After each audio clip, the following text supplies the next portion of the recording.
আলহামদুলিল্লাহ আমাদের প্রিয় ছাত্রী পপি আক্তার সে হচ্ছে জাপানের ইউনিভার্সিটি থেকে ভিসা পেয়েছে আলহামদুলিল্লাহ আজকে।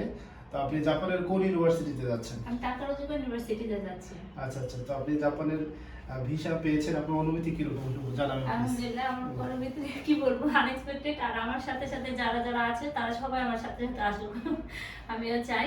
আর অনেক স্টুডেন্ট আছেন, আপনারাও আসেন ইউনিভার্সিটিতে, সবাই আসেন, জাপানে সবাই আসেন। তো আপনারা তো আপনি জানেন যে টোকিওতে হচ্ছে আপনার সিইউ রেজাল্ট হচ্ছে অনেক খারাপ আসে প্রি ভিসা। তো আপনারা যে কজন আবেদন করছিলেন সবারই কি সিইউ উঠেছিল? হ্যাঁ, আমাদের সবাই সিইউ উঠছে আর সবাই খুবই আর্লি আসছে।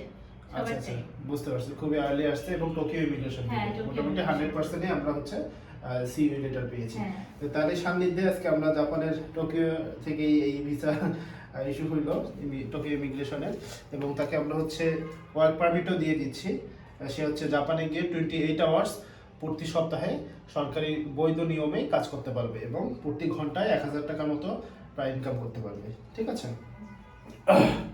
তো আপনি আমাদের এই রেইওয়া কনসালটেন্সিতে আপনি সমস্ত সাপোর্টগুলো নিয়েছেন, এক ভাষা শিক্ষা থেকে শুরু করে সেকেন্ড হচ্ছে আপনি এখান থেকে ডকুমেন্ট প্রসেসিং করছেন, এবং এ টু জেড আপনাকে কিরকম মনে হয়েছে যে আসলে কতটুকু আমরা সাপোর্ট দিতে পেরেছি? না, আলহামদুলিল্লাহ সবাই অনেক ভালো সাপোর্ট করেছে, বিশেষ করে স্যার আমাদের অনেক কনভারসেশন করছে। আমাদের কোনো সমস্যা হলে কাগজপত্র মনে করলে সেটা আমাদের আর্লি জানিয়েছে, আর উনিও ব্যবস্থা করে দিয়েছে।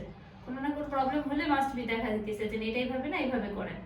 জি, তো রেইওয়া কনসালটেন্সি থেকে যারা নতুনরা অ্যাপ্লাই করতে চায় তাদের ক্ষেত্রে আপনি কি বলবেন যে আমাদের কনসালটেন্সিটা কি রকম সার্বিক দিক থেকে সাপোর্ট দিচ্ছে?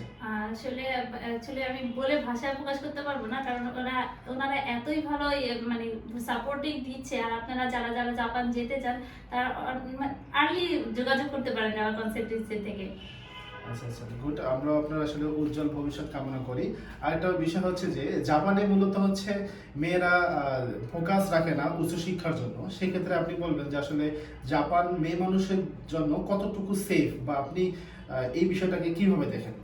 আমি অবশ্যই পজিটিভলি দেখতেছি। আর যেহেতু আমি এখনো যাইনি, কিন্তু আমি যাওয়ার আগে অনেক ভালো শুনছি পাইছি, ইনশাআল্লাহ আমারও ভালো কিছু হবে। আর আগামীতে যারা যাবেন আমি শুনতে পাইছি যেন ওনাদের অনেক সেফটি আছে, এখানে মেয়েদের জন্য কোনো ঝামেলা নেই জাপান থেকে।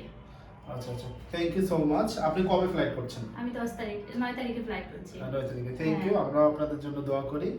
Thank you. Thank you so much.